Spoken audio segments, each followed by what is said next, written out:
Hi, I'm Sam Moores. Welcome to the Car Chat podcast. And on the podcast today, we have Iain Tyrrell. Now, he's a pretty interesting chap. He's been in the industry working on cars for decades. And his sort of skew that he does is crazy Italian cars. So he has built up a massive reputation for working on things like Miuras. When I went to visit, there were 5 Miuras in the shop, something like that. Lots of other avenues about some of the things about working on old cars that are different and Italian things, etc., etc., etc. So lots to dive into around that sort of topic. So I hope you enjoy. Can you tell the audience just like a little bit about sort of who you are and what you do?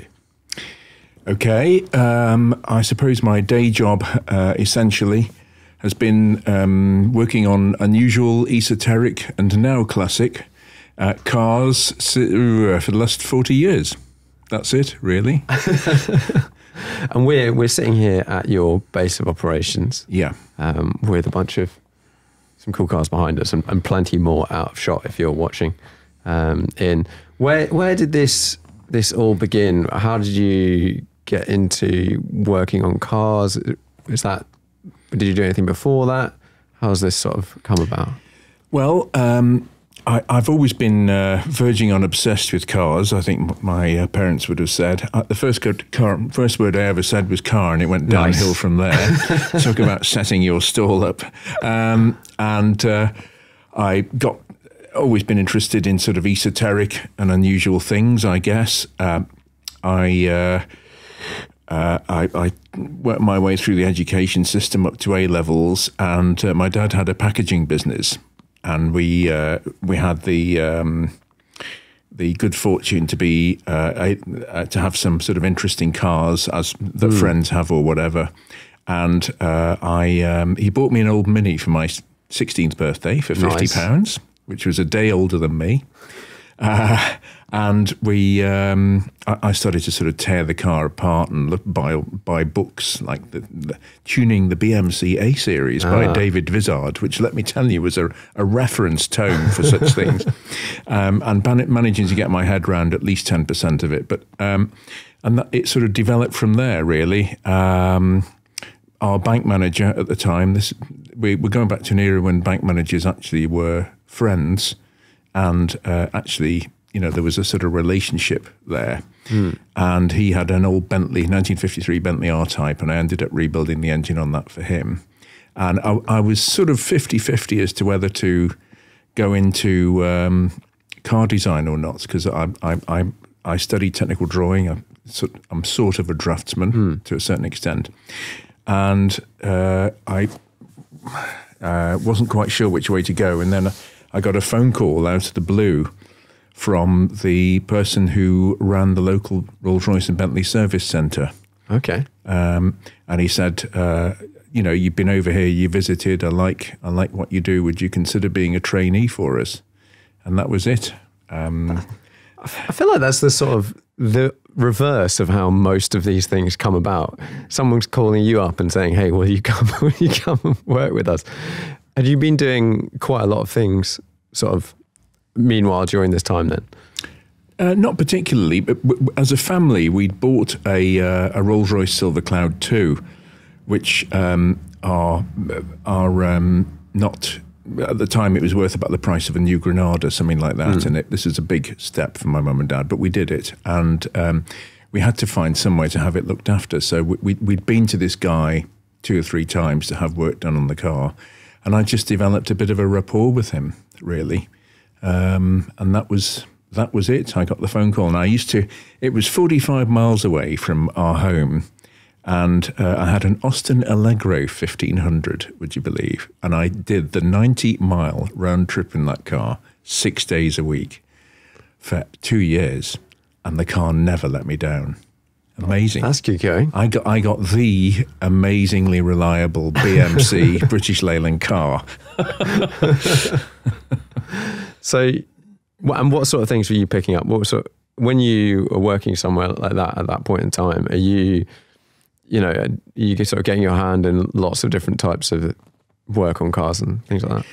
Yeah, we did Rolls-Royce and Bentley's Deluxe. 95% of the work was that. So I was working on Silver Clouds, the Mark VI, even pre-war cars, Silver Shadows, and the Silver Spirit was makes me sound very old, but the Silver Spirit was just coming out around that time.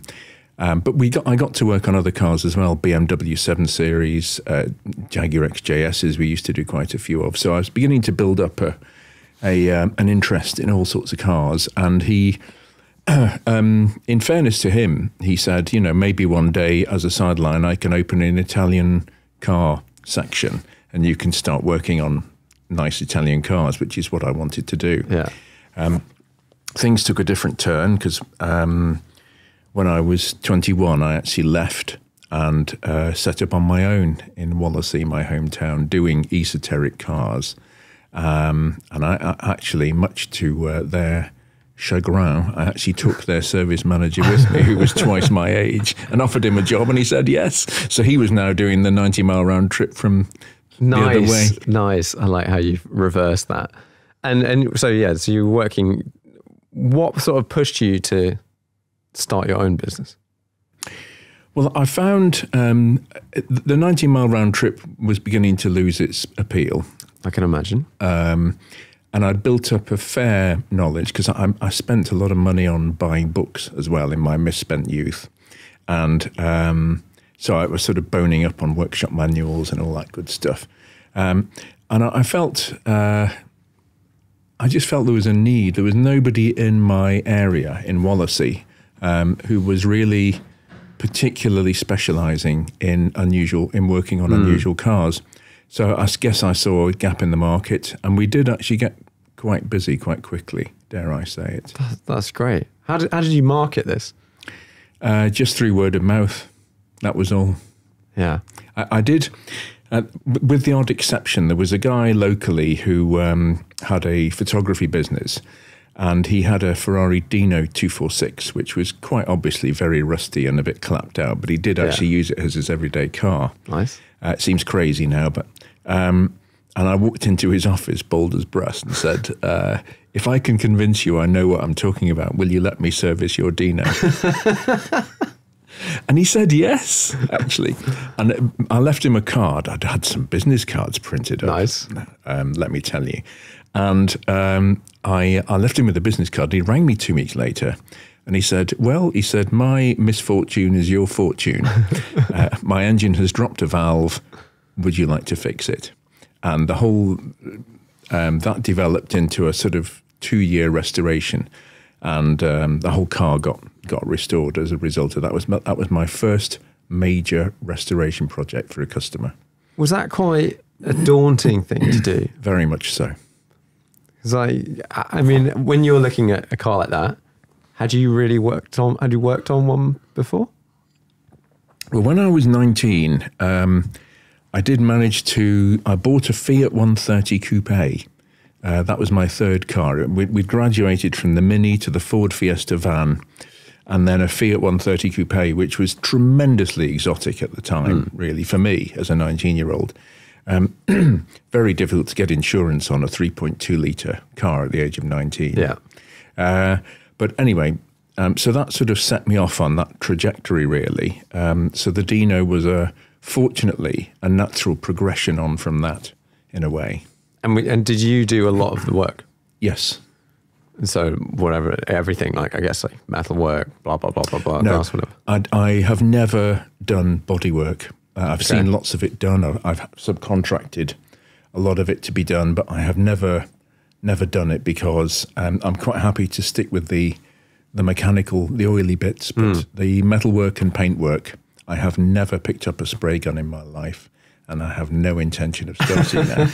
Fair enough. I mean, I keep quoting. I'm going through a phase at the moment of quoting Clint Eastwood, but he says in one of the Dirty Harry films, I think it's Magnum Force actually, to be specific, he says, "Man's got to know his limitations," and that's mine. So, nice. Yeah, and I guess you're working on these different cars, and you've got all of these. You've started to build a collection of sort of books and things around the time. Have you still got a lot of the books? Yeah, they're out of shop, but they're all over there in the bookcase. Oh, okay. And are they quite useful now? Very much so. very much so. Because I guess there's this concept going around, you can tell me whether it's true or not, that, you know, as cars are getting older and the people that worked on them in the time are less and less and less of those, it's getting harder. Is it getting harder to work on older cars? Or actually, is it getting easier because of the internet and things like that? Well, I think the internet doesn't really cut it with classic cars. They're such a discipline of their own. You can't type in how to own a classic car on Google. And you know, you get your 10 just bullet get the response, points. don't. Yeah, exactly. Yes. Computer says no. But I know that there's. I mean, you've got to know what engine oils to use in them. We've had cars in recently, even from dare I say this, from recognised marque specialists, and they, for instance, put oil in the engine which is totally inappropriate. It's too thin for that era of engine. Okay. So I think, I mean, the classic car market seems to be, it isn't waning in any way. I think it's worth between £6 and £7 billion to the UK economy. And I don't see it contracting in any way. And I think people are. You put it very nicely. I'll be slightly more direct. The people who did work on these cars are sort of dying off, really. Yeah. I'm a spring chicken by comparison at the age of 60. Hopefully I've got a few good years in me yet. But no, it's becoming increasingly apparent that we are that there are less and less people who actually know their way around these cars. Yeah, and I imagine for your sort of German stuff, let's say a Porsche, I believe you can get a lot of stuff from Porsche, and they're quite good at still making parts and things. Yes, I would tend to agree. In fact, one of my customers, I'll try not to be too specific here, is a German gentleman, and he actually advises the Porsche old-time department at Stuttgart as to what should be on what particular cars and the fine details, etc. And you know, they're not quite as infallible as they used to be. And I don't want. I'm being very careful how I put this, but it is a generational thing, I guess. It's a generational thing, simple as that. You know. Yeah, because I knew that if you're restoring a car, stuff you've got to get right. But I'd never really been around a car recently, or with someone that really, really sort of knew specifically a certain model, a certain marque, until quite recently. And someone was walking around a 356. And to me, this car had been restored in the last couple of years, and it looked lovely. And I was like, oh, this looks great. And he walked around and he was like, this is the wrong color. Like, this bit's been painted. This should be bare metal, blah, blah, blah, blah, blah. All these sorts of things. And I was just like, okay, I believe you. I'm sure this is correct. But I would never spot any of these things. And that in itself is quite difficult, because you're like, I think most people want stuff done the sort of period correct way-ish. But then how do you know if the people you're working with know? Oh, well, this is, I mean, it's, yeah, you're right. I mean, because I'm an aesthete, I suppose you could call it, because I studied technical drawing and art, I do tend to, like, I can relate to what your guy said when he was looking around the car, because I'm unfortunately exactly the same. And I don't mean that in a malicious way, trying to catch people out. It's just a fact. I remember I went to the Windsor Concours a few years ago, and there was a Ferrari 250 GTO on display there, and it had modern plastic wiper blades on the windscreen.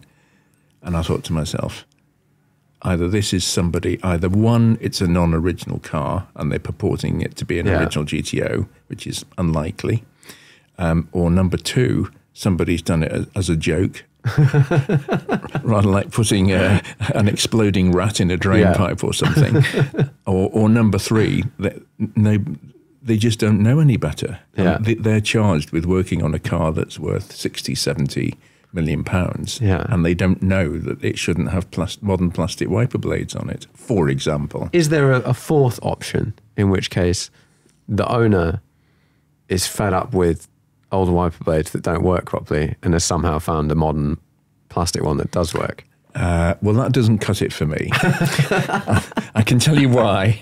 First of all, how many 250 GTO owners actually drive their car, or more specifically, drive them in the rain?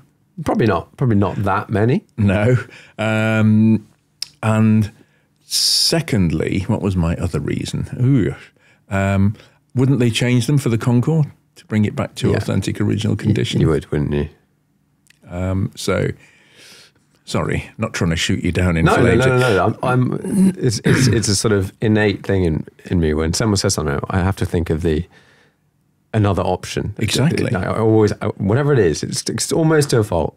I've got to think of another option just in case. Well, yeah, absolutely. There's never a straightforward answer to anything, really, is there? The slight divergence, but since you mentioned 250 GTOs, there was that one at Revival that exploded a little bit, which has since it's come to my attention that it's a replica rather than an original.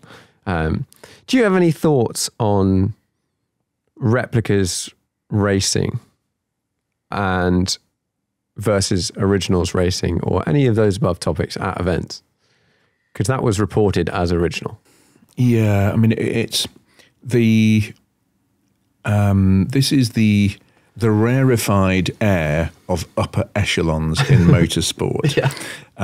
And who knows what goes on, actually. I mean, I could probably make my business to find out if I really wanted to, but part of me actually doesn't want to. Yeah. Because it's great to see those old cars racing. I say old cars in inverted commas, racing. I suspect increasingly the owners are thinking, hang on a minute, I can get a tool room copy replica built for £350,000 using the identity of some previously knackered old Ferrari from the 1960s.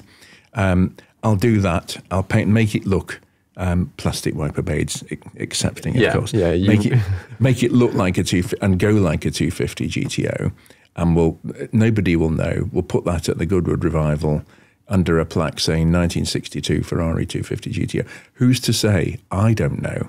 But I mean, it's interesting. They've sort of got caught out by the sounds of it, have they? Well, I think probably not in reality, because everyone that most people that go just look and go, there's £300 million worth of cars in this race. And then the people that know more go, well, there isn't. Like, there's a lot of £1 million replicas driving around. Yeah. And there might be one original, XYZ or whatever. And then actually, then it even splits into the people that are racing. And I think some of the series are quite particular about not allowing replicas. I think it gets quite difficult at a certain point, but they make a point of not allowing it. And then there's others that allow it. And the people that drive in it kind of know that that's the rules, and therefore it kind of is what it is. The sort of, I don't like the headline chasing of this one was reported by Goodwood as saying a £75 million 250 GTO spun out and set on fire and whatever. And they doubled down on the fact that it was a £75 whatever. And you're like, well, it wasn't. It was still £1 million. Still really expensive. It's still basically a 250 GTO. It's just not one of the, however many there are, original ones racing. I think it's tricky. I would personally like them to have a little, like an R or something just at the end, because there are people that do race these cars, and I feel like they should get like a little +1 on their thing for being like, this is original. Yeah, I mean, it's a very contentious subject, dare I say it. I mean, it's tricky. As I say, I don't know who's to know what actually goes on, but I suspect I suspect that not all is as it seems, really. But, you know, well, I mean, as I say, they've been caught out with this one car, and by the sounds of it. I haven't seen the article or whatever. No, but it's a funny one. And I think ultimately, like, they're cool cars. They're still really expensive. They're just not quite as many. But I wouldn't, if someone had a real car, let's say a 250 short wheelbase or something, and they took the original engine out and put a different engine in to go racing, like, I don't think anyone can really, you're not going to have a go at them for doing that. Well, no, I mean, I think my surmising, and I have not studied this in any detail, I've just looked at the clip once, I think, but as far as I understand it, it threw a rod through a missed gear change. It looks to me like it threw a rod out the side of the block due to over-revving, due to a missed gear change, and the oil caught light on the exhaust manifold. I don't know, but I mean, that's one of the scenarios. You certainly don't want to put a hole in the block in an original GTO engine. No. But Ferrari, of course, will supply a new block and stamped for a certain fee. Oh, really? Oh, yes. Yeah. Nice. So who's to say, you know, then we get into the extremely clinical world of old Ferrari authenticity and provenance. And I've actually been an expert witness in some pretty high profile legal cases in the past. One of them, Lord Brockett. Don't know whether you remember the Lord Brockett story. I've met him. Right. But yeah, he buried some cars, is that right? Yeah, he did. Yes. Or chopped them up. Chopped them up in his garden, and then was it an insurance claim or something like that? That's right. Yeah, so I worked for General Accident, I think it was, at the time. But yeah, I mean, so all sorts can happen to a car in 60 years. Yeah. But, you know, it's the whole thing is how many percentage of it is smoke and mirrors? That is the question. Yeah, and it is actually, I love details. And in whatever I do, like, I mean, we can see here, it's kind of overkill for the setup for today.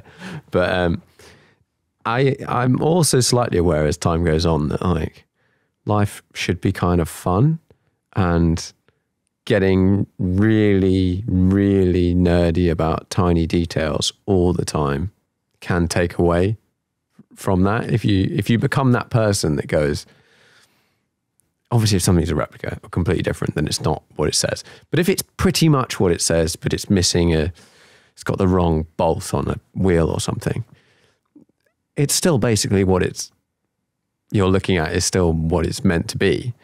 And it's just not quite right. And actually, the driving experience is going to be great. The owning experience is going to be great. And the more we sort of dive down and nerd out, you can take away from that.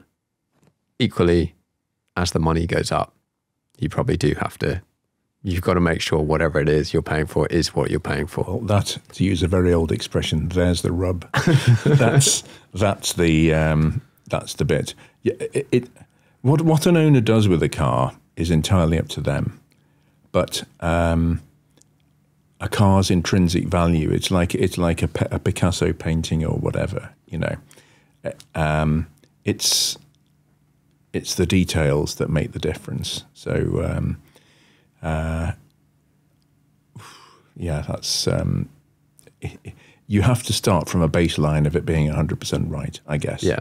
And do whatever you want after that, really. Yeah, totally. So you work on a lot of Italian cars. Yes. And I don't know, in the 25-minute divergence from me mentioning German cars, we've got back to Italian cars. I haven't done a little Ferrari number. Presumably, getting parts, finding out what was done exactly right from factory, all of these sorts of things is quite a bit more interesting and involved than, let's say, some German stuff. Well, it's very interesting. I mean, I've reflected on this over the years. One of the German business models that has served them so well is the fact that we think of them as very technology driven. You know, the Mercedes S-Class has for decades been the sort of technological tour de force, first production car with anti-lock brake, with ABS, that apart from the Jensen FF, but proper electronic Bosch ABS, which of course is still very much with us.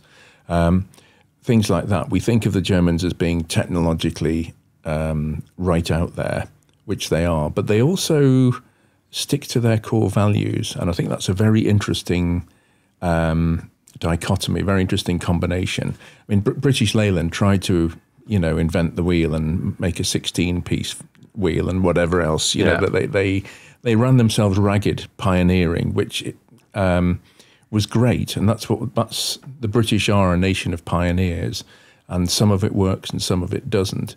But the Germans are very, as well as being technologically advanced, are very much into evolution rather than revolution. So you look at a Golf, for example, the VW Golf, the Mark I had one of its styling cues was thick C-pillars at the back, between the back window and the rear window.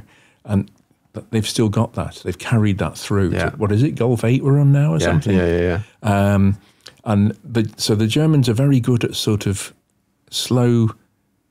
not slow, but sort of thoughtful evolution. Considered evolution as well as the technology, whereas the Italians, the British are a bit more chaotic than that, dare I say it, which sometimes produces something utterly fantastic and other times it doesn't. Probably the exception to that were the original Rolls-Royce and Bentley. They were very conservative. But yeah, there you are. Long-winded answer, I guess. So what's the majority of your business at the moment? Are you restoring cars, working on cars? What sorts of things? Well, we have sort of three strands, if you like. We have the full-on long-term project, restoration project. So a car comes in. These days, car transportation at this level is all about covered trailers. So we have a car arrives, may not even run, and we get commissioned to do a total ground-up restoration on the car. So every last part. Then we have the sort of middling jobs, which is a maintenance job. So can you do a service, but can you also maybe, I don't know, restore the woodwork in a Rolls Royce or, whatever, bit of paint work. And the third one is purely and simply servicing and tuning and out again. So they're the three main strands. Yeah. And when someone sends you a car for a restoration and it turns up, you've got quite a few Muras around. Let's say a Mura turns up. Do you have an idea of what I'm going to say general, but I presume there is no general, like full restoration of a Mura roughly costs between these two bands, and then you say that to the customer, or do you go, we're just going to get going, and then you'll get a bunch of bills? We've got it a bit more. We've got it a bit more tuned than that. Pardon the pun, but no, we know it's we give people a price, and if we can. More often than not, we stick to it. We're not in the business of saying, oh, now we've stripped it, it's an extra 15%. Yeah. Of course, that can happen in extreme cases, but I try to avoid that. I'd like to think I run a bit of a tighter ship than that after 40 years in the industry. So, yeah, we can normally give people a number. And do you have, are there certain cars that you're like, we just know that car? I don't mean I mean a sort of model rather than a particular serial number. Is the Mura is presumably one of those? You mean in terms of restoring it? Yeah, and like your sort of specialty of like these particular ones where we've done a ton. Yes. Yeah. Well, I mean, forgive me, but after 40 years, I never knew from one moment to the next what was coming through the door. That was what really gave me a buzz, Whether it was somebody with a Monteverdi going to phone up and say, I've heard about you, I'd love to bring the car in. And I'm like, yes. I remember the first time I got a Ferrari Daytona in, it was in the 1980s. And the guy rang me and, I was ever so young and ever so thin. People used to walk past me to go to the older guy who I'd taken with me and say, I'm looking for Iain. It was great. Worked every time. Nice. I was the lackey. I was the tea boy, I remember the first time I got a Daytona in, I was so excited because the Daytona was one of my icons, really. And he knew, he knew I had not worked on Daytonas before, but he was prepared to give me a shot. Yeah. You know? And he said, "What's your labour rate?" And I said, "Oh, it's £10 an hour." And he said, "Oh, that seems a bit cheap." And I said, "Oh, sorry, that's for ordinary cars. For Ferraris, it's £12 an hour." "Oh, that's all right then." Nice. But yeah, I guess it's a buzz seeing different cars come in, and I like that because I've been invested over the years in lots of different makes and models, and you know, in the 40 years of not knowing what's going to turn up, I would like to think that's probably put me in a reasonable place with different makes and models, really.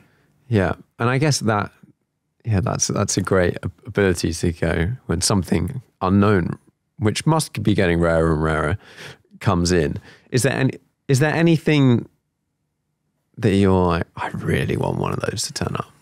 Ooh, that's a good question. Ooh. And why? Is there anything that still makes me stop and think? That's a super interesting question, actually. I'm just trying to think about that. I suppose one thing that has eluded me, and there are obviously, quite rightly, there are people who know far about them than I ever will, is Bugattis. I would Okay. They've always sort of eluded me. I've never worked on a Bugatti. I'd like to get down a dirt, really get into a Bugatti, but I've never done so. The funny thing is, our claim to fame, one of them here is James, our workshop manager, actually went out on a few dates with Ettore Bugatti's granddaughter. Yeah. Nice. When you look back or look at the different sort of marks, are there any things that stand out that one or other did particularly sort of differently or interestingly, and you go, oh no, this particular brand is different because they do this? Oh, totally. I mean, it's so interesting. I mean, you look at something as mundane as a suspension arm, and you can identify which manufacturers made it. Yeah. Mercedes tend to be quite high. I'm giving you an example now. They tend to be sort of curved, pressed, very, very obviously highly engineered bits of kit with a particular shape and a particular design language. And you look at for example, a Ferrari suspension arm, and it's bolted up from pieces generally, which is fine, Yeah. But that kept the costs down, and because they were making tiny numbers of them comparatively. Yeah. And Rolls-Royce everything tends to be completely over-engineered on them. So yeah, each manufacturer does have an interesting and a particular way, and that's one of the joys for me over the years. I guess that's because, I mean, let's face it, a lot of mechanics who make it to the age of 60 get very jaded about the motor trade, quote unquote, and rightly so, because the public are not necessarily understanding sometimes, choosing his words carefully, of how long jogs take or what problems can crop up. One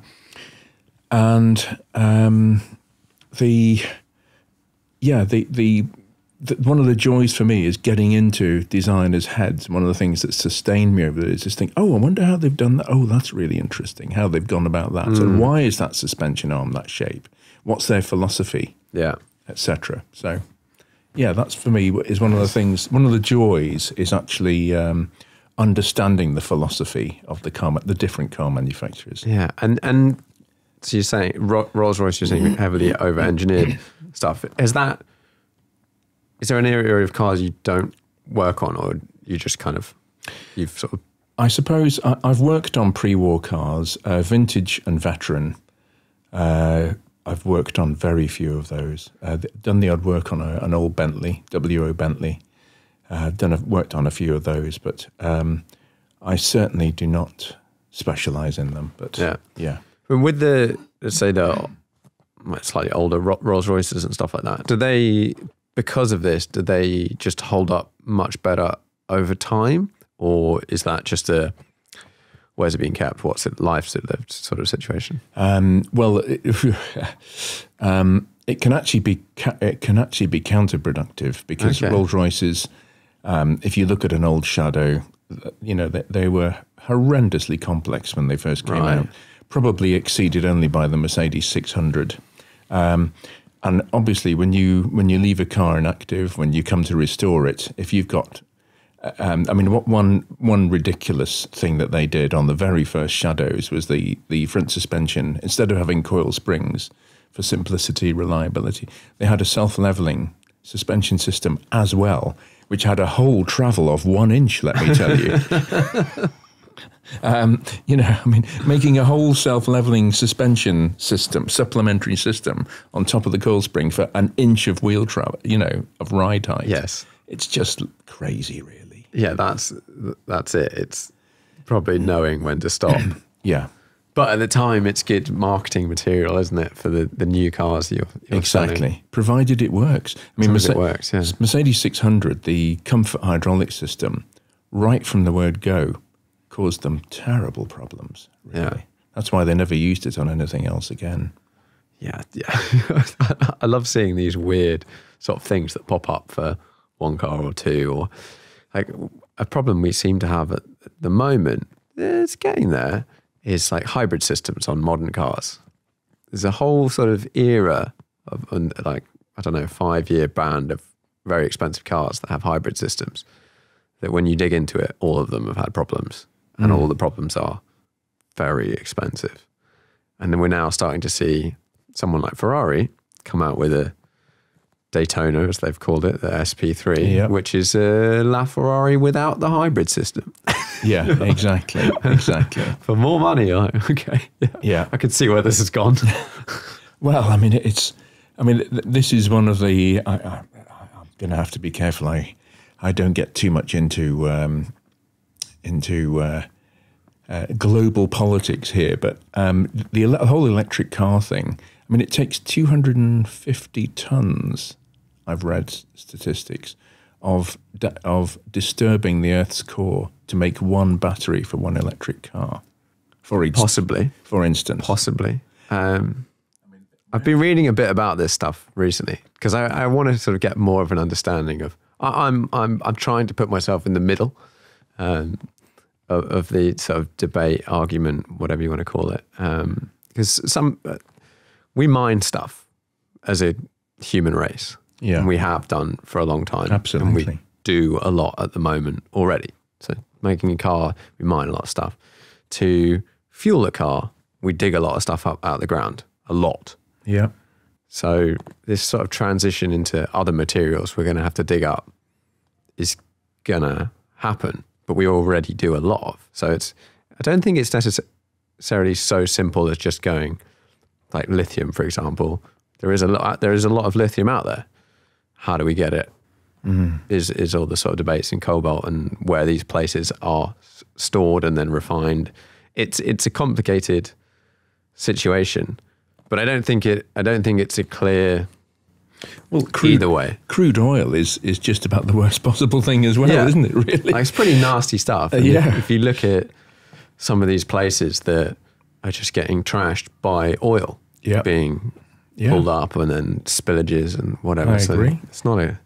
Yeah, it's. And from a health and safety point of view, the concept of people pulling up, being able to pull a dispenser of extremely flammable liquid out of a piece of machinery and stick it in a car, and, entrusting people to do that on their own without any help. I mean, that would never fly if that came along. In some countries, they don't trust you to do it yourself; they do it for you. Yeah, exactly. Yeah. The first time I went somewhere where there was someone like helping you was such a weird experience, because I just looked at this person like, "What are you doing? Like, get away from me!" And they're like, "Oh, I'd blah, blah, blah, blah." Oh, okay, cool. Yeah. Put some fuel in. Well, it's their way of earning an extra living. Yeah, 100%. And it feels novel because it's not normal. But you go to some countries. I've been to some. I think when I was in Dubai, And people pull up, they don't even turn the engine off. They've got the aircon on and they're just like, yeah, fill it up. Really? Yeah, I've seen that, which is kind of mental. Yes. I don't think that's like super common, but I've heard this can happen occasionally. So I was having a look through your various things on the interwebs, and you now do, and you have quite a pretty successful YouTube channel. Yeah. When did you start making videos, and why did you start making videos? Well, the answer to that is very simple.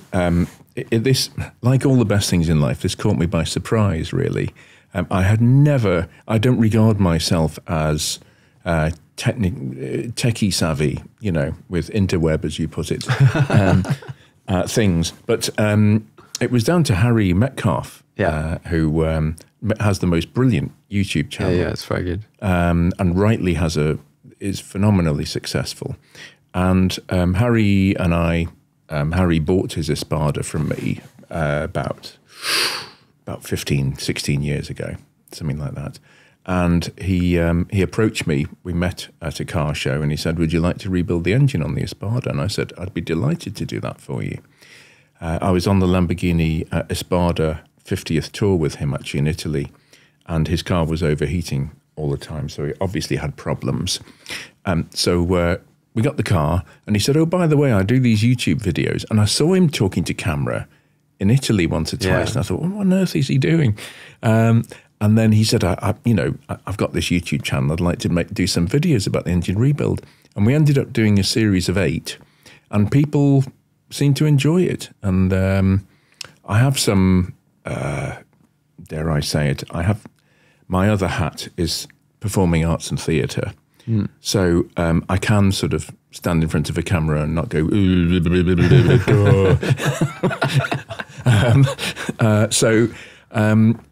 it worked, and people said, "We'd like to see more of Iain." And I sort of by default, just by accident, I thought, I'll give this a go.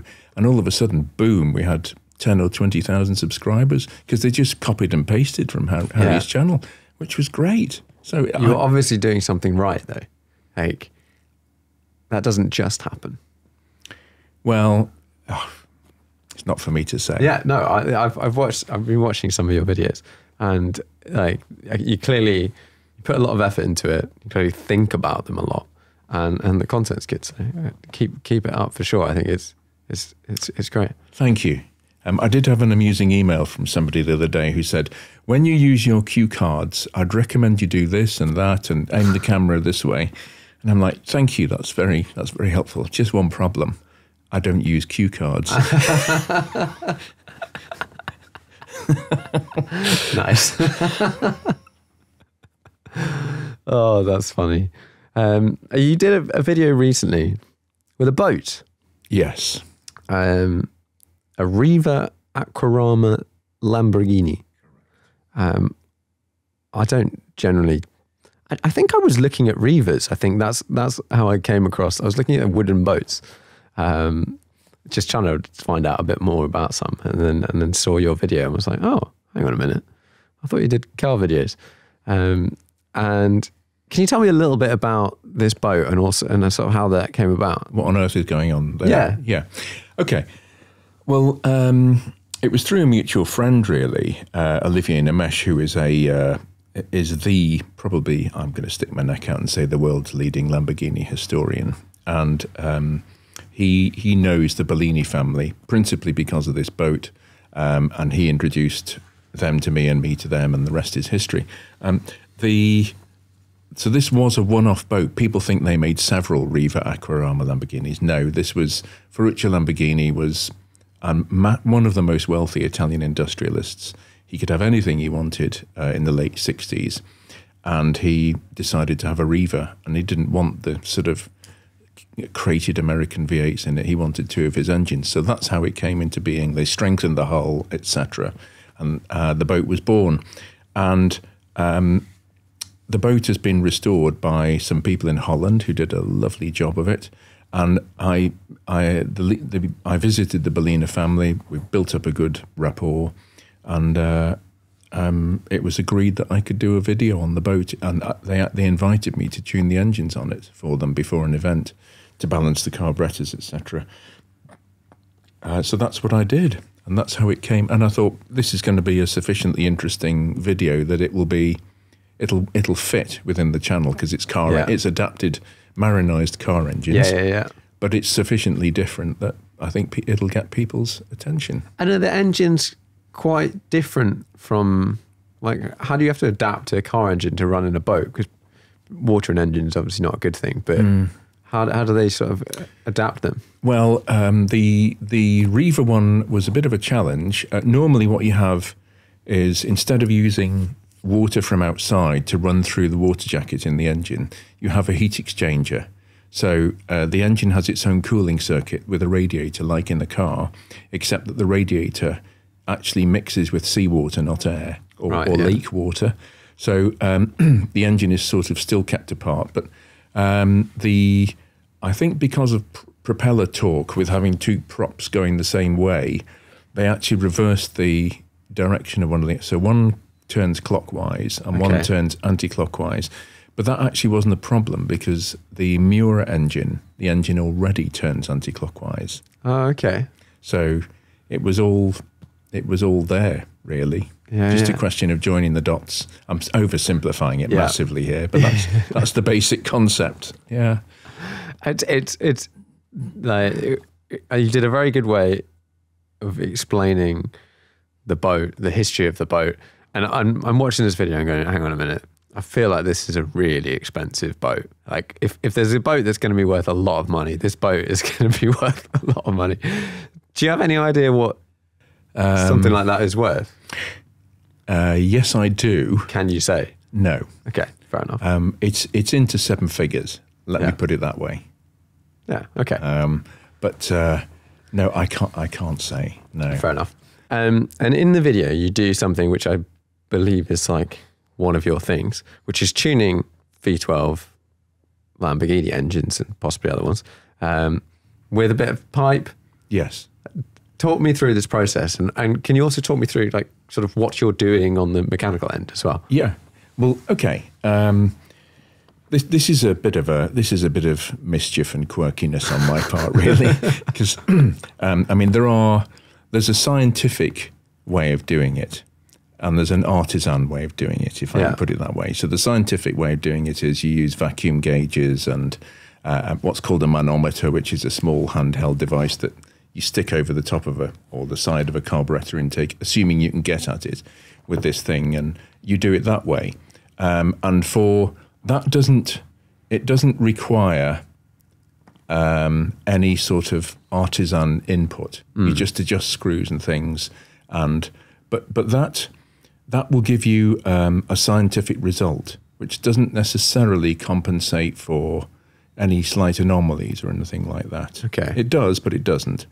So because as I alluded to earlier, because I'm into music, I actually have been quite into music in my life. I studied double bass for 7 years. I'm a professionally trained singer, etc. Okay. It's given me a musical ear, and what I'm listening to with the hose pipe is both quality and quantity of the noise I'm hearing. So the thump as the cylinder pulls the charge in, assuming it's one carburetor per cylinder, that's what I'm listening for compared to the other thumps to make them all equal. And that requires adjusting screws to balance, to let more air in, to balance everything up. And then it's about adjusting the mixture. That bit of it, I can't particularly explain. Okay.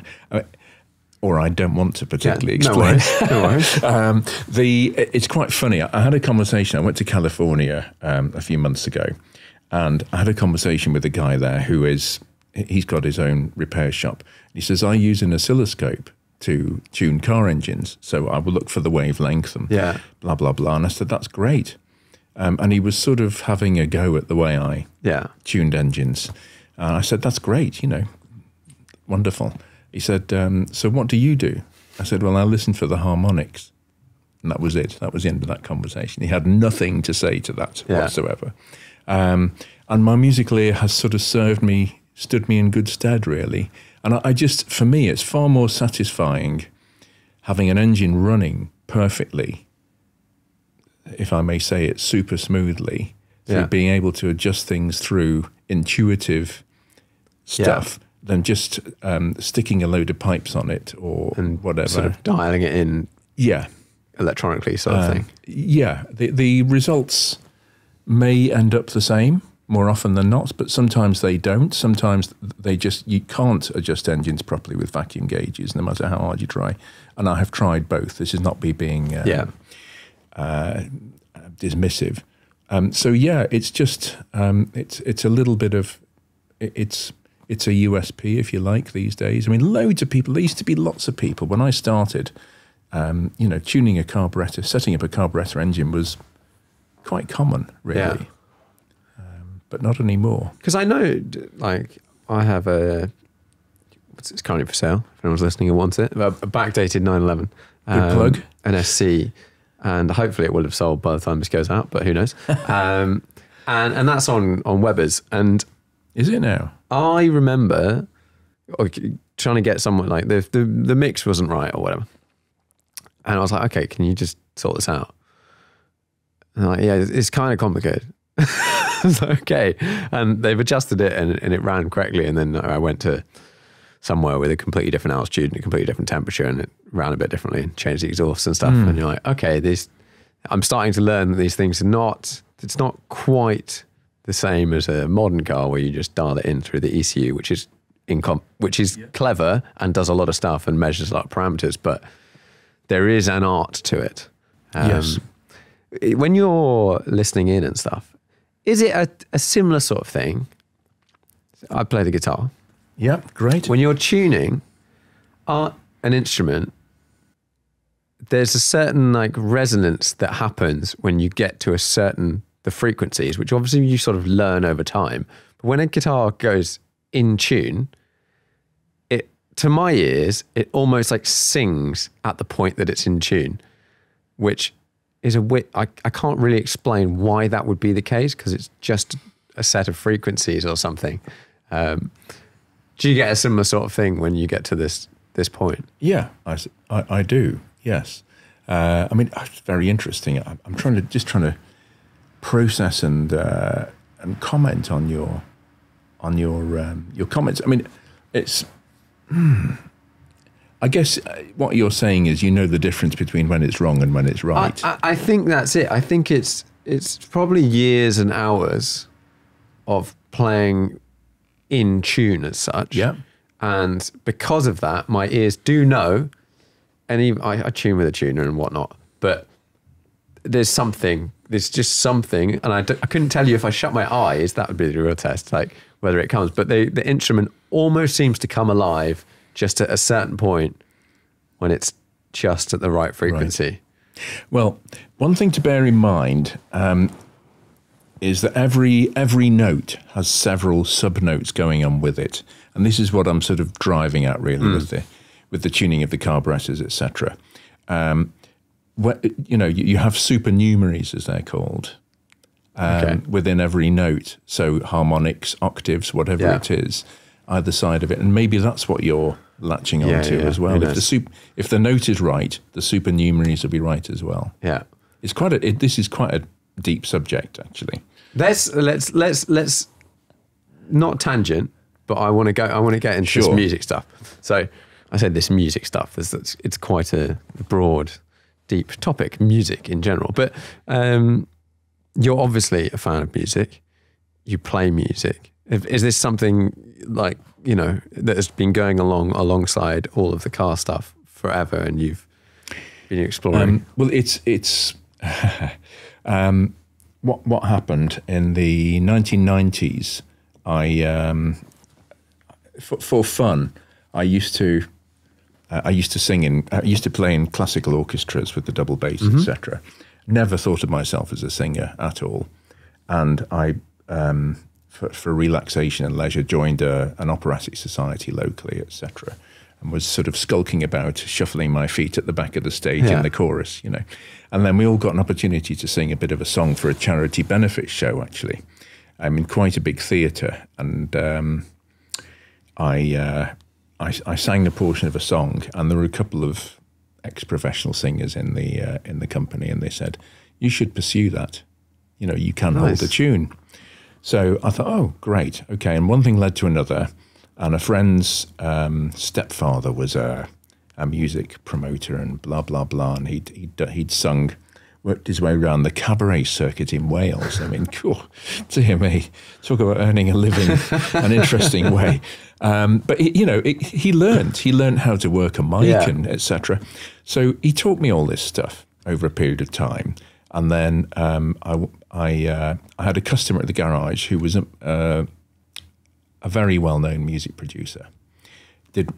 Does composition for TV and things like that. And we became pally, and in fact we're still very, very good buddies. And he had a broadcast quality recording studio. He worked 0.2 of a second on music to picture for TV and films and things like that. Very disciplined stuff, you know. And he said to me one day, why don't you come into the studio and we'll do some demos? And I was like, what? I was a slithering mess on the floor. This, you know, I was shocked that he would invite the likes of me to do this, really. And so we did. And we did a demo, and then I did a concert I started to get work with big bands. My sort of favourite singing style is the Michael Bublé, to give it more Frank Sinatra and Nat King Cole, that sort of swing stuff. As a kid, I went to a Sid Lawrence orchestra concert with my mum and dad. My dad knew Sid Lawrence's brother, and we went. And I was completely blown away by the dynamics of big band music. It was just stunning. So anyway, I began to sing with big bands in the late 90s, and we sent a demo. Somebody who, blah, blah, blah, friend of a friend of a friend, went over to the US, and before I knew it, it was like that phone call at 19 about working on Rolls Royces. This guy got in touch with me, this American musician who turned out to be Frank Sinatra's bass player. Thank you very much. Nice. And he got in touch with me and said, I would like to contract you to come over and sing with me in the US. Oh, wow. So I was still working on the cars, but I was able to do that. I went for 2 weeks, it turned out. This was in 1998, actually, sorry.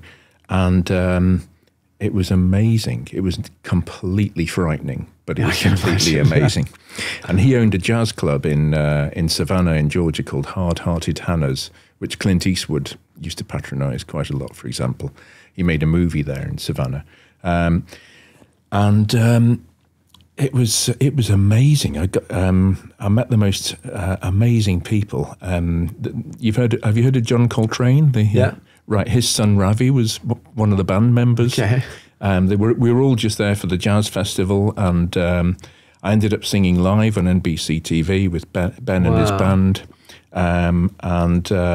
In fact, that video is on YouTube. Is it? I'll go and have a look, yeah. He called me the Frank Sinatra of Europe, Ben. Ben Tucker, his name was, this bass player. That was amazing, you know. So I came back here, and the cars took over again. Simple as that. The music sort of worked, but it didn't. And I had a bit of a personal situation in 2000, which took me off track in a good way. And I won't. It's not appropriate to go into that here, but sure. I sort of wrote a song in 1999 and started to do some stuff, and then it just all stopped in 2000. But that was how I got into the singing, really. Wow. I love hearing basically the other stuff people are interested in, because it's very easy when you meet someone. And actually not previous guest, but a couple back, we were talking earlier about Rob Wilson. He's a big musician, plays in a band, plays a bass actually. And we had a good chat about that, but it was off recording. Right. And I don't generally talk about too much other stuff on recording, just because not because it just hasn't come up or whatever. But often it's really easy to see people just as the thing that you see them for. Yeah. When like everyone has other passions, and they're normally possibly quite a lot more interesting than whatever you're there to talk to them about. But no, that's cool. Do you think that brings something, I guess, with the tuning and whatnot, to this space, having, you know, that side of you? Yeah. I mean, to go back to what you were saying about, you know, you're tuning your guitar. Once I have tuned an engine, it's for me, it's a fantastic buzz to be able to take that car out on the road and hear that engine sing, literally. Yeah. You know? Everything is perfect on that engine. You know, the whole lot. There are so many adjustments and things. Modern cars, everything's clinical. It's all computer controlled, which is great.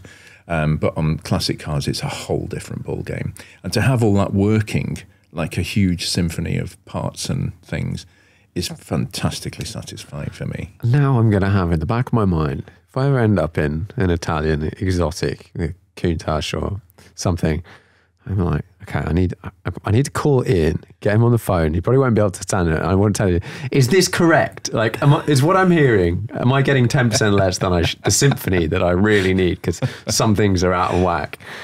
Well, funnily enough, that's very funny you should say that. But I do have people around the world, customers, who actually ask me to diagnose problems on the phone. So I've got this noise. Okay. And they put the phone right. Can you just position it another foot away from the engine? I'm not quite getting the right frequencies, and I actually diagnose problems over the phone for them. Nice. In Hong Kong or wherever. Yeah, it's actually amazing how often people dismiss noises. And I'm sure I mentioned this on the podcast before, but I had a little incident with my 911 getting out of my garage. I was reversing and then I heard a noise and I thought, well, there's nothing there, so that can't be anything. And I kept reversing. I ended up trapping a tire in between my car and the door, and it caused a bit of damage. It was not great. It's all fixed now. But if there's a noise that doesn't sound normal, and we all drive, you know, we've all got any car you own will make a certain amount of noises most of the time, and then you'll suddenly go, hang on, what's that click? What is that? And then lots of people go, it'll be nothing. Turn the radio up. Turn the radio up. That's the standard motor trade fix for most of these noises. You can't hear it when the engine's running full chat. It can't be a problem. Like, no, these are mechanical things. When something changes, it's broken. Exactly. It's not getting better. Yes, exactly.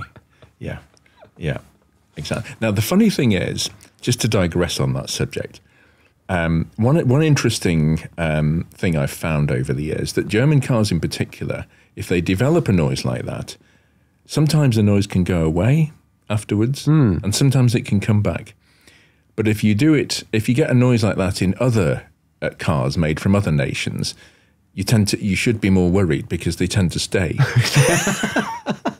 It's something about, because German components are built to a high standard or something, sometimes the noise cannot be quite as much of a death rattle or whatever as it is in other nationalities. Yeah. Strangely enough. That is weird. But then now I'm like, what is it? Yeah, but what is that? It's a funny one. So getting parts and things for some of the builds you're doing, I presume you can't just order them all from what would be called a catalogue, but a website nowadays? But there are cottage industries that specialise in supplying parts for even specific makes and models. But the problem is they're not made to the same quality as they were originally. They may not be even made in Europe or the UK or wherever. And people go on. We go on a company's website and oh wow, a rotor arm for £1.50. That's crazy. Yeah. But it's made out of recycled chocolate or something. Something else unmentionable. Yeah. And it's just not fit for purpose. And so one of the challenges for us. We do make parts sometimes on a one-off basis, but secondly, is the part we're buying actually any better than the worn-out part that was on it already? Yeah. That's a real problem, actually. And how do you sort of work with that? with difficulty. 99% of the time we get it right. Occasionally we get it wrong because we buy a part in good faith and the car has a running problem, for example. We fit the part and then we discover after throwing and wasting man hours at this thing that it's actually the new part that's contributing to the problem as well. Oh, yeah. You know? That is annoying. Yeah. Especially as you were saying, you do a lot of mechanical parts. Mechanical parts going wrong often send cars off roads. Yeah, or electrical parts. Yeah. Yeah. Yeah. Yeah. Can you do you get stuff 3D printed? Can you use 3D printed? We do. We're increasingly. nowadays? Yes, I'm officially screaming and shouting coming into the 21st century. And we do get parts 3D printed with fantastic success, actually. What sort of materials can you 3D print these days? Well, I am sure, at the risk of maybe sounding a bit too self-deprecating, I'm not exactly sure what you can print these days. What sort of things are you rubber getting plastics, 3D? rubbers Okay. and plastics? We do, yeah. I'd like to investigate more of that because I think you can 3D print in aluminium and metal and other materials now. I think you can definitely do some. The sort of trim parts. Yeah, That for me, especially because everything gets then covered in leather and whatnot, that makes so much sense. yes, yeah. We've had door handles 3D printed, etc. Yeah, I mean, it's a brave new world, all that. It really is. And it does get us out of trouble. It really does, you know? Yeah, because if presumably, especially the cars you work on, you could get to a point. Are there any, let's say, the sort of, I don't know, cars that most people have heard of? Are there any parts that you can think of that just nowadays are like, if you lose a fuel pump in a whatever, that's going to take 3 years and a lot of money? Are there any particular standout, parts that just are ridiculous to get hold of? Oh, yes. We've got a particular old Ferrari here at the moment, and they made very few of these cars to start with. And like a lot of specialist car manufacturers, Aston Martin, Ferrari, Lamborghini, they all take parts from other makers' parts bins to make them work. So in Ferrari's case, at this time, it was Alfa Romeo and Fiat were the biggest ones. Yeah. But sometimes the mechanical bits aren't as much of a problem because they tend to engine parts. The manufacturers tended to use engines in more than one make and model. So engine parts are more commonplace, if I can simplify it in that way. But body parts, trim bits, they are the worst. An old car that they made 20 of and, a third of the car arrives, that's a problem. That's a problem. And what do you do in that situation? It's quite often it involves quite a bit of detective work because we have to find out, hopefully, we have to find out if they did indeed use parts from other makes and models of cars. Yeah, that's even. But the other make and model of car they might only have made 500 of. So I mean we're up against it again. Then that's another layer of difficulty. Yeah, it is difficult. Sometimes. We really struggle with this sort of stuff. We really do. If it's not that easy to make, a little fiddly door lock mechanism or something like that, sometimes these things can just take so much time and energy to sort out, really. Are owners' clubs useful in this situation for some stuff? Yes, they are. Yeah. And the flip side of that is, funnily enough, still things come up. I suddenly find body panels for a 1950 something or other, have been languishing in somebody's garage for the last 70 years or something. We've got these new old stock bits for sale. It does happen, Yeah, that's quite cool. And then I guess you get these bits. If it's interior stuff, it's probably all right. But every now and then you probably get stuff and you're like, it still doesn't fit that great. Exactly, because sometimes they built the car around it and it wasn't the same as the next one on the production line. All these but I mean I suppose it's better than it's better than doing something boring, really. Yeah, absolutely. I keep mentioning Miura, but it's quite a cool car, and there's quite a few here. Are they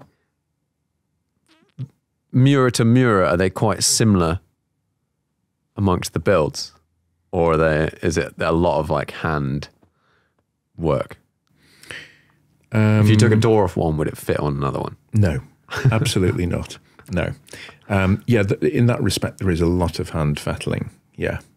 A lot of these cars had that because labour was cheap in comparison to now. E-Type Jaguars, for example, you can't take a door off an E-Type and put it on another one because beyond the back of the door, the C-pillar area, they actually lead-loaded it. Okay. Which means they got sticks of lead and they actually melted it with a torch and put it on like putty. Oh, wow. Basically. That's good. And that was how they built up the door pillar. Oh, wow. Just even as recently as I was quite surprised because I went around the Bentley factory a few years ago and they were still making the Mulsanne saloon and they were still lead loading the C-pillars on the Mulsanne in the 21st century. What? Why would you do that?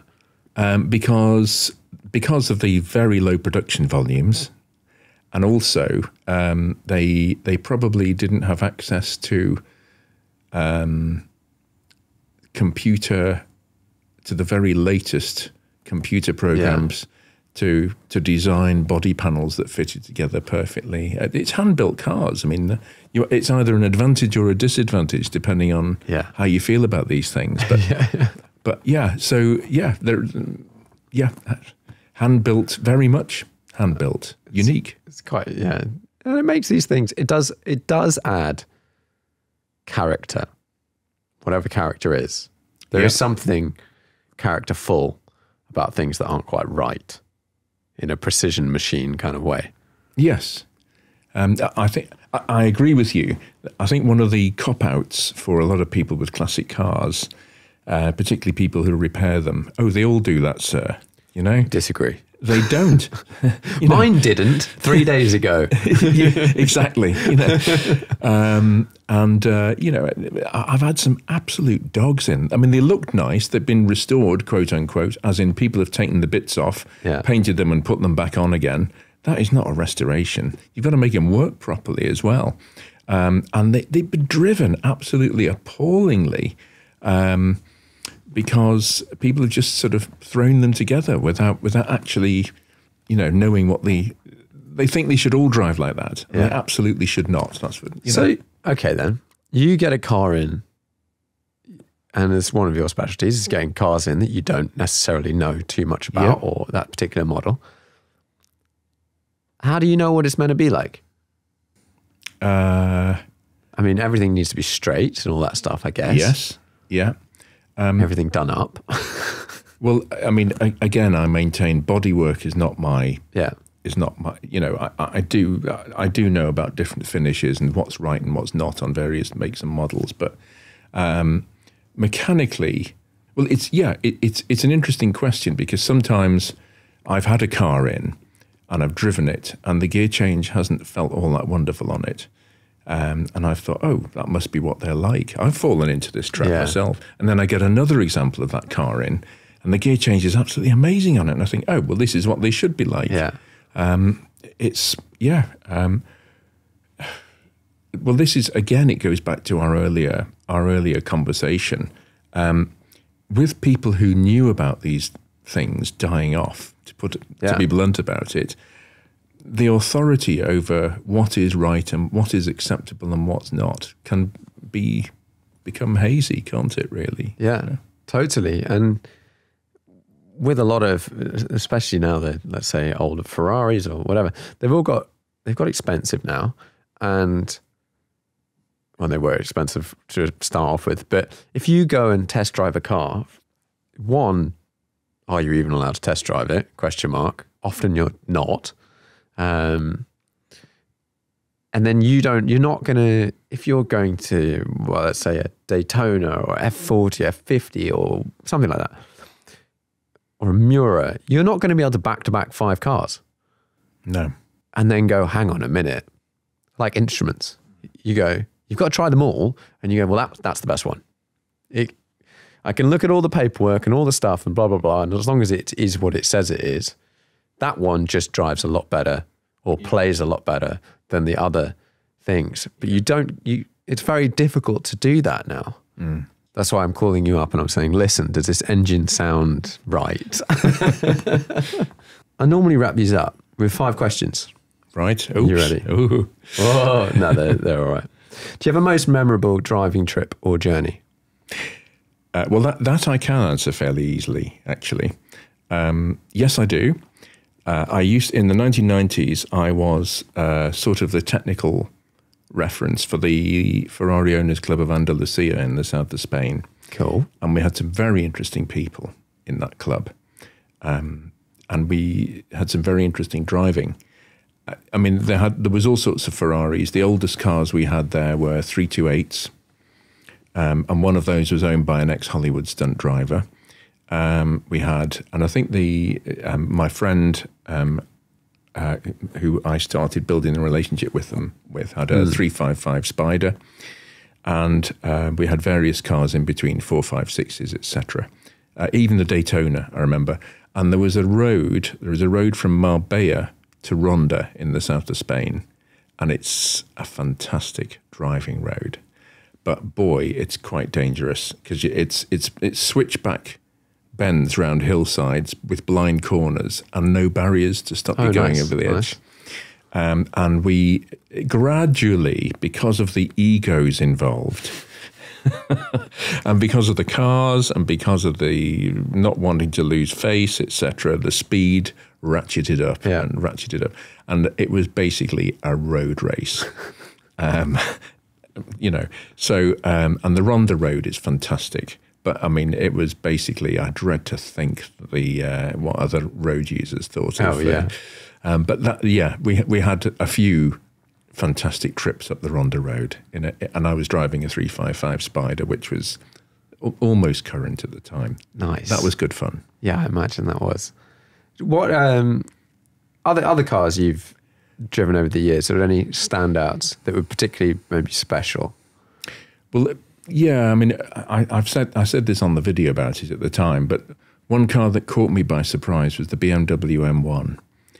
I never particularly liked the looks of those, and the story was a bit of a mishmash because BMW contracted Ferrari to build them, Lamborghini to build them for them, and then Lamborghini ran off with the money to develop a 4x4, which sort of didn't happen but did.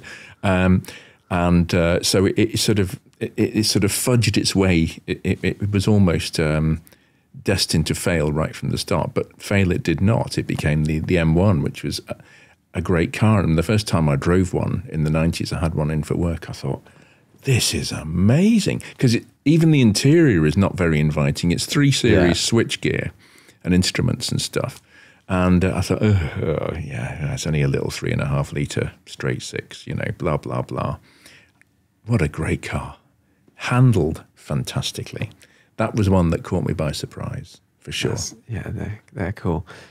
Now, having driven stuff, let's say something like that, then, have you driven, let's say, the same or, the same car more recently and felt a difference because of purely this is what they were like when they were new versus this is what they're like now or even restored? Because presumably, I feel like there is a difference between a brand new car off the line whenever it was made and even a freshly restored car now. They're not quite the same. Yeah. Provided, I mean, it goes back again to how well is it set up, because this is a huge part, I guess. This is such a big thing with classic cars. To go back to they all do that, sir. That noise is normal. No, it most definitely is not. All that business. If they're set up properly, obviously they won't be particularly fast by today's standards. What is the maximum speed on an M1? 160, 165 miles an hour. But they should still feel satisfying to drive, like your 911. It's not the fastest car on the face of the earth, but it should still provide pleasure and satisfaction. And dare I say it, you know, it's going to be more accessible on a public road Totally. than a hypercar. Yeah. So which one gives you more pleasure, actually, in reality? Once you get the posturing and the price tag and everything else out of the way. I'm totally leaning towards sort of, I've had all sorts of cars, and I'm sort of getting to a point where I'm going for a divide, which is like, I'm not ready for a Rolls Royce, but let's just say Rolls Royce, comfy, luxury, quiet, waft down the motorway, bit of tech, whatever. And then old and kind of, I'm going to say slightly sketchy, not in a mechanical way, but just you feel like you're going fast when you're not going that fast. Yeah. And everything in between, I'm kind of like, I'm not that bothered about anymore. That's just where I am, like right now in my headspace. If you could only drive one sports car for the rest of your life, what would it be? Oh, dear me. Oh, that's. I've been in the fortunate position over the years where I have had access to so many cars to be able to drive, because I've always had cars needing road testing or something. Yeah. And it sounds like some Especially sort of. they're really interesting. Well, it sounds like some sort of glib comment, but it's true, actually. To be able to just drill down to one car. Oh, wow. And you said sports car, not any car. Well, the reason I said sports car is because this question has evolved slightly over time. When I just said one car for the rest of your life, and you can have another car that's like 500 quid, or that's probably gone up a bit, maybe £1,000 on the side. So that could take your practical sort of duties out of the way, but you've only really got one nice car. That's okay. I'm going to answer that by saying a car I would never normally have chosen, but I can think it would fit the bill, and that is a 911. And what 911? Oh, too harsh. Now you. I can without like going too far, but okay. What sort of, what era, what age? Because there's a lot out there. Oh, dear me. Okay, I would probably say a 993. Ooh, and which 993? Oh. And I mean, I've had some good drives in 964s and 993s. So that era, I'm just thinking the modern ones again fall into they're fantastically engineered cars, etc. But on the one hand, you don't want to. This is where all these things are. You want a car to be scintillating and captivating, but you don't want it to be able drowning you with 100 decibels of exhaust noise the whole time. Yeah. I mean, it's. I guess because they're a classic, but they're very much a classic air-cooled Porsche, but they're still modern enough to not have too many horrendous. Yeah, you still got ABS, whatever, all that sort of stuff. Exactly, yes. Yeah. So like a Carrera 4S, maybe, something like that. Yeah. I think that would be good. That is, as you say, it's quite a nice sort of middle point to go. You've got the classic, in inverted commas, wherever you want to be on the line, sort of experience, air-cooled, etc. Yeah. But you've still got reasonably reliable. Yeah, you would like to think it would get you engine management system, from A to all B. this sort of stuff. Yeah. What do you think is the most undervalued car at the moment? What should be worth more? Oof. Well, that is a question people have been asking me for a very long time. Undervalued car. Well, I sort of think 80s and 90s young timers, as the Germans call them, are. I think they're interesting. I mean, a lot of these cars have already flown the coupe. The RS Turbo. I did a Escort RS Turbo Mark 1. I did a video on a while back. They're sort of for a fabulous one, 45, 50,000. And Sierra Cosworths, of course, go for crazy money as well. So they've sort of flown the coupe really. But I think there's still some way to go. Quirky 90s cars. Probably, I would say Audi Quattro, maybe. Yeah. Something like that. Yeah, I think there are enough people who these cars were aspirational for in the 90s, who are now a little bit older and who have the cash to buy a toy like that, and they want, to fulfill their schoolboy dreams. I think that would be where I'm thinking. Yeah, I think that sounds like a good answer. It is. It's the, as you say, it's the schoolboy dream cars. They're the ones that people are going to want when they've got money. Absolutely. Right. Most interesting car to you at the moment? What are you sort of thinking about, looking up, Googling? Do you mean in general or cars that I work on? In general. In general. It could include cars you work on or not. Well, sometimes these things creep up on me, strangely enough. You sort of, okay, you asked the question, I'm going to answer it. But sometimes it can just be, things can just appear in your consciousness that just have absolutely not up until that moment. Yeah. And you think, strangely enough, a car I was just looking at on the internet a couple of weeks ago was the Peugeot RCZ. Is it? The 260 brake horsepower RCZ. Yeah. And I thought, that's either going to be a big disappointment to drive, or it's actually going to be quite interesting, because they're not expensive at the moment. No. And they're cool looking cars. Yeah, they are. But does the driving experience match the looks, I suppose, really? I don't know. I don't know. I remember when they came out, and I was like, oh, they're cool. Like that, I like them. And then I remember looking up, I don't know whether there was an R at that point in time. And they just weren't quick at all. Like, absolutely. But relative to, they had the quick car looks. Yeah. But I remember just looking up the specs and the engines and was like, no. But I'm no longer interested, because they're just not as quick as other quick stuff of the time. But yeah, a cool looking car. 5-car garage, unlimited value. Well, there are two cars I would think of straight away. One is a Miura, and the other one, I happen to love Daytonas very much. Okay, let's get slightly specific then. What Miura would you have? Well, it's got to be an SV. And how is the SV distinguished from the normal one? Well, the SV, I've been in the fortunate position, again, goes back to one of my earlier videos, to meet Marcello Gandini at his house, and I drove the Italian Job Miura there. That's pretty cool. As well. Talk about ticking your bucket list with about 15 That's a great reason simultaneous to make videos. Yeah, exactly. Yeah. And he told me, he walked me around the Miura, and this again, I'm plugging my own videos here horrendously, but it's worth a watch. Yeah. And he told me why he styled different bits of the car in different ways. Okay. And we're just going to dive very, very deeply into Lamborghini history here. Lamborghini have always had a very close relationship with Pirelli tyres.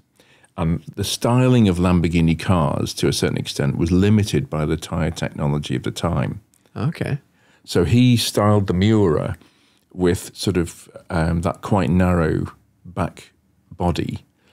And he was always frustrated, he told me, by the fact that the wheels were set quite deep inside the arches visually, but also handling-wise, the Miura was capable of a lot more cornering power than it actually had originally. And with the SV, because Pirelli had developed a wider low-profile tyre, the Miura was able to be upgraded to match the tyre technology. And that's why the SV drives better than the other Miuras. So that's, there you are, that's the reason. And the SV, of course, has the bigger rear haunches and the wider rear tyres. So there you go. Daytonas, I just love Daytonas. I think they're fantastic cars. I love obviously these days there are plenty of cars, 550s, that will see them for dead performance-wise, but I love the character of the engine. Yeah. It's just got big lungs, that engine. Just a great engine. And I think the Daytona, for me, is one of the best-looking cars ever built. What else? I'd probably have a Q car like a Mercedes 6.9 or a Mercedes 6.3. And probably, don't laugh, a Rolls-Royce Camargue. And because when I was a kid, in the 70s. The Camargue came out when I was 12, actually. And it was so unreachable, so utterly inaccessible. It was the most expensive production car in the world. And to actually be able to meet my heroes, if you like, is, it's not the most exciting car to drive, but I love them. Yeah, everything about it, it brings it all back and whatnot. Yeah, that's cool. Okay, so have you got 4? Is that 4? That's 3. That's 3. Ooh, something off field, like an original Mazda MX-5, maybe. Fun car, for sure. And what would the 5th be?